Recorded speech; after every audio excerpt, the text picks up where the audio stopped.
नमस्कार दोस्तों, स्वागत करते हैं आप सभी का एक बार फिर से एसपीडी न्यूज़ के एक ताज़ा तरीन और आज के एक latest and fresh new episode पर, जहां पर हम बात करेंगे देश और दुनिया से जुड़ी हुई कुछ बेहद बड़ी खबरों के बारे में। यहां पर जो सबसे पहली बड़ी खबर के बारे में हम जानेंगे, अनलॉक 1 के तहत बेहद सारी छूट आपको एक बार फिर से दी जाएगी, जो कि यहाँ पर पहली बार दी जाएगी। आप सभी को बताएंगे कौन से नियम कायदे कानून लेकर आए हैं यहाँ पर, और साथ ही साथ क्या कुछ मंदिर रेस्टोरेंट के अलावा कौन कौन सी चीज़ें हैं जिनको चालू किया जाएगा और आपको कौन कौन से नियमों का पालन करना है।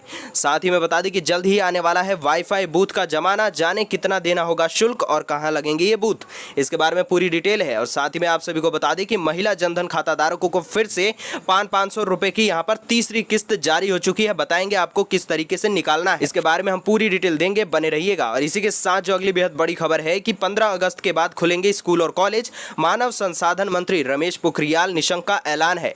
इसके बारे में पूरी डिटेल बताएंगे, कौन कौन से नियम कायदे कानून आप सभी के बच्चों को फॉलो करना पड़ेगा। खैर, नीचे कमेंट सेक्शन में बताइए कि यहाँ पर 15 अगस्त से अगर स्कूल कॉलेज चालू होते हैं तो आप अपने बच्चों को भेजेंगे या फिर कुछ और दिन का वेट आपको करना होगा। साथ ही में आपको बता दें कि दिल्ली सरकार का बेहद बड़ा और बेहद अहम फैसला निकल कर आया कि शराब की खरीदारी पर नहीं लगेगा विशेष कोरोना शुल्क। जी हाँ, वैट को भी यहाँ पर बढ़ा दिया गया है। इसके बारे में पूरी डिटेल निकल कर आ चुकी है, बताएंगे। और साथ ही में बता दें कि कोरोना संक्रमण के मामले में दुनिया में 5वें नंबर पर पहुंच चुका है भारत। यहाँ पर इटली और स्पेन को भी पीछे छोड़ चुका है भारत, और दिन पर दिन मरीजों की संख्या भी बढ़ती ही जा रही है। अब जो इसी के साथ अगली बड़ी खबर निकल कर आ रही है कि दिल्ली के हॉस्पिटल्स में सिर्फ दिल्ली वासियों का ही होगा इलाज। केजरीवाल सरकार का बेहद बड़ा फैसला। नीचे कमेंट करके बताइए आपके हिसाब से फैसला कैसा है।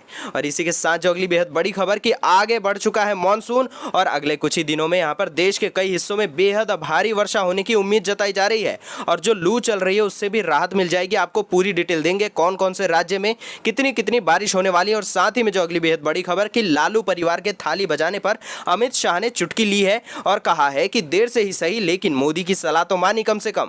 बेहद बड़ी खबर, इसके बारे में पूरी डिटेल बताएंगे। और साथ ही में आपको बता दें कि चुनावी मोड में अमित शाह पहली वर्चुअल रैली में गिनाए गए हैं 370 ट्रिपल तलाक और मंदिर जैसे बड़े काम।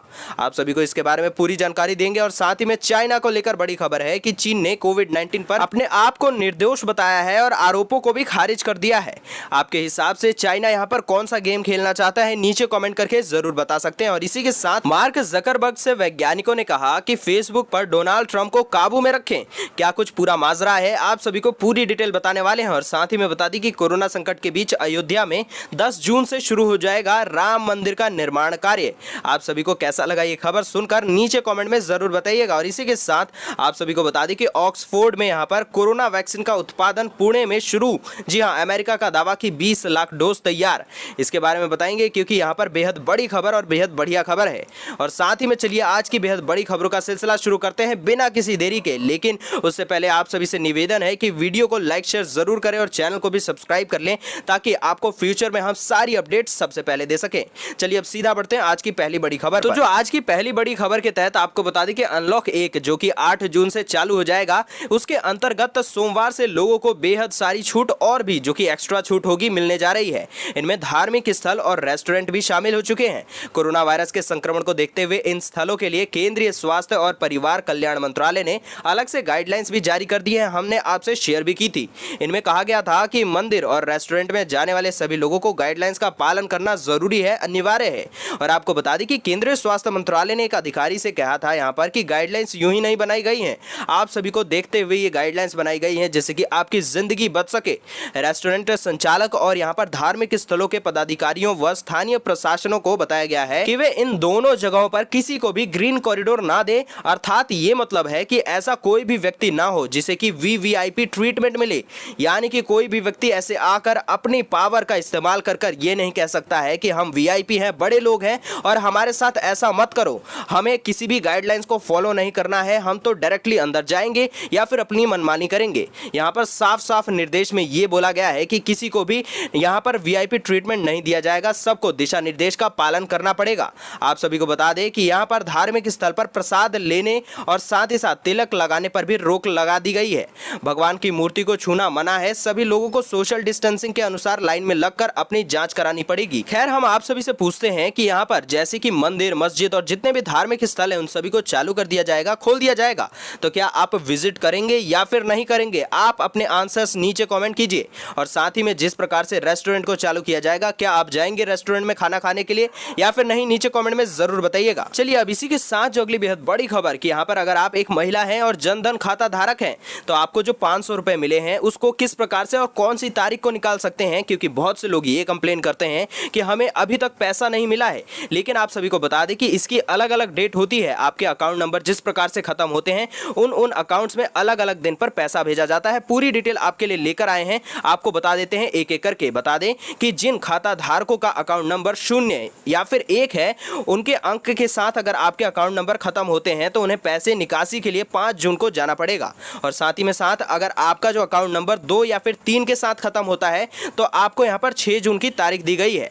और साथ ही साथ आपको बता दें कि यहां पर अगर आपका अकाउंट नंबर 4 और 5 नंबर के साथ में खत्म होता है तो 8 जून को जाना है। इसी प्रकार से 6 या फिर 7 है तो आपको यहां पर पैसे निकालने के लिए 9 जून को विजिट करना पड़ेगा। 8 या फिर 9 नंबर से खत्म होता है तो 10 जून को आप जाकर निकाल सकते हैं। और साथ ही साथ यहां पर पात्र लाभार्थी 10 जून के बाद कभी भी, जी हां, कभी भी जाकर अपनी सुविधा के हिसाब से पैसे की निकासी कर सकते हैं। अब चलिए इसी के साथ जो अगली बेहद बड़ी खबर कि 15 अगस्त के बाद खुलेंगे स्कूल कॉलेज। मानव संसाधन मंत्री रमेश पोखरियाल निशंक का यहां पर बेहद बड़ा ऐलान निकल कर आ चुका है।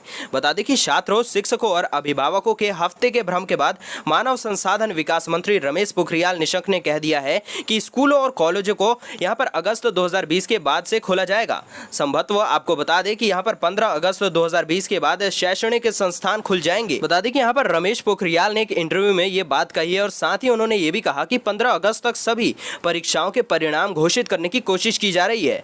आपको बता दें कि इस संबंध में दिल्ली के उप मुख्यमंत्री मनीष सिसोदिया ने भी एचआरडी मंत्री डॉक्टर रमेश पोखरियाल निशंक को स्कूल पुनः खोलने की योजना पर पत्र लिखा था और इस बात की जानकारी उन्होंने कल ट्वीट के माध्यम से भी दे दी थी। अब इसी के साथ जो अगली बेहद बड़ी खबर कि यहाँ पर दिल्ली सरकार ने सभी तरह की शराब के अधिकतम खुदरा मूल्य यानी कि एमआरपी पर लगाए गए 70% तक के जो विशेष कोरोना शुल्क होती थी उसको रविवार को वापस लेने का बेहद बड़ा फैसला कर लिया है।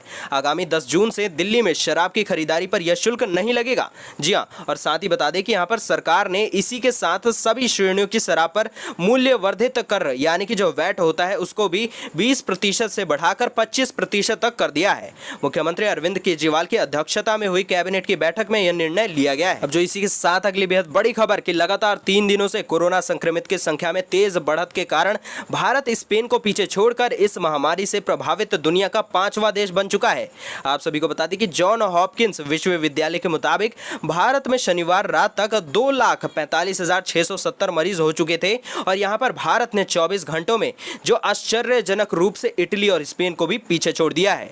स्वास्थ्य मंत्रालय के आंकड़ों के मुताबिक देश में एक दिन में 9,887 नए मरीज सामने आए और साथ ही 294 लोगों ने यहां पर अपनी जिंदगी गंवा दी।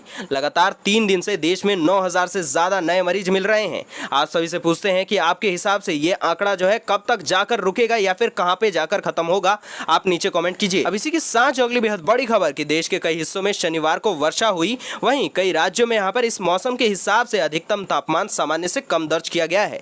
इसी बीच मौसम विभाग के क्षेत्रीय विशिष्ट मौसम विज्ञान केंद्र ने कहा है कि मध्य अरब सागर के कुछ और हिस्सों में दक्षिणी पश्चिम मानसून की प्रगति के लिए अनुकूल स्थितियां हैं।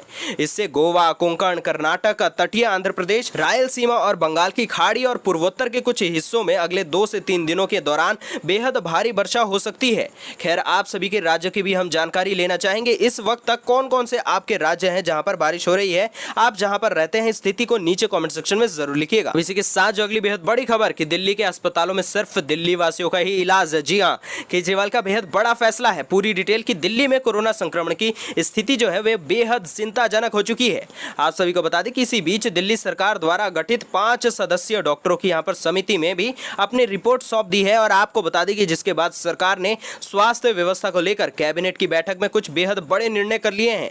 मुख्यमंत्री अरविंद केजरीवाल ने इसके बाद वीडियो कॉन्फ्रेंस करके दिल्ली सरकार के फैसलों की जानकारी दी और आप सभी को बता दें कि यहां पर बेहद बड़ा फैसला लिया गया है कि दिल्ली में जो रेस्टोरेंट, मॉल और धार्मिक स्थल हैं वो खोल दिए जाएंगे। इसी दौरान केंद्र सरकार का दिशा निर्देश भी उन सभी को पालन किया जाएगा। और हमने जैसा कि बताया कि दिल्ली के जो हॉस्पिटल्स होते हैं उन सभी में सिर्फ दिल्ली वासियों का ही इलाज होगा। कोई भी बाहरी व्यक्ति यानी कि किसी दूसरे राज्य का व्यक्ति अपने इलाज दिल्ली के सरकारी हॉस्पिटल्स या फिर किसी भी हॉस्पिटल में शायद ना करा पाए। इसी के साथ जो अगली बेहद बढ़िया खबर आप सभी को बता दें कि जल्दी ही आने वाला है वाईफाई बूथ का जमाना। जी हां, आप सभी को याद होगा कि पीसीओ बूथ लगाए जाते थे पहले के जमाने में। नीचे कमेंट सेक्शन में जरूर बताइएगा अगर आपने भी पीसीओ को देखा है अपनी जिंदगी में।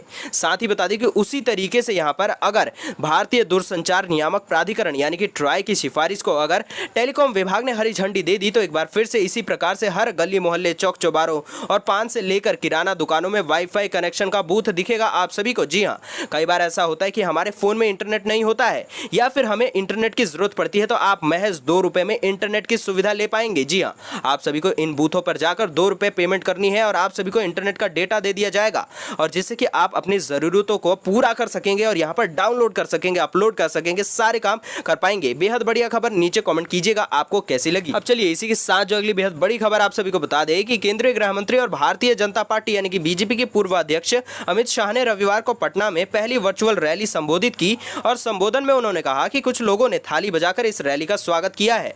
अब ऐसे लोग थाली बजाकर पीएम नरेंद्र मोदी के कोरोना के खिलाफ वाले अभियान में शामिल हो चुके हैं।